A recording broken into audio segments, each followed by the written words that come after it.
नमस्कार. गरजा रायगड 7 संवाद या वृत्तवाहिनीत आपलं स्वागत आहे. तर चला पाहूया आजच्या घडामोडी. पेण शहरात दिवसभर हवा भाजपची. गेली 10 दिवस पेणमध्ये प्रचाराच्या तोफा परस्परांविरुद्ध जोरदार वाजत होत्या.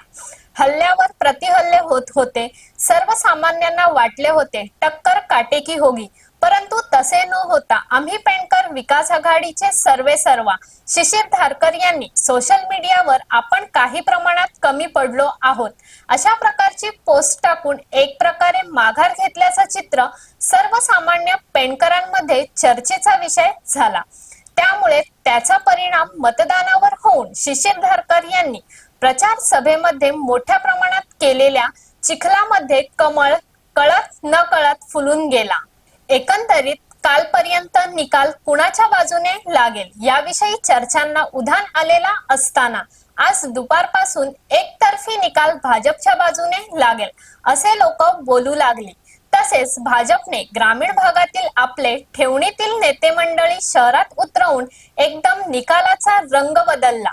यावरून पेणमध्ये एवढेच पाहायला भेटले की खोदा पहाड निकला चुहा. अशात आम्ही पेणकर विकास आघाडीच्या हाती एकही सीट लागणार नाही असा काहीसा चित्र दिवसभर शहरात पाहायला मिळाला.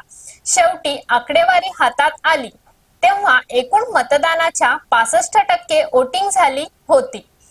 तर अशाच अनेक ताज्या घडामोडी पाहण्यासाठी गरजा रायगड 7 संवाद या वृत्तवाहिनीला सबस्क्राईब करून बेल आयकॉन वरती क्लिक करा. धन्यवाद.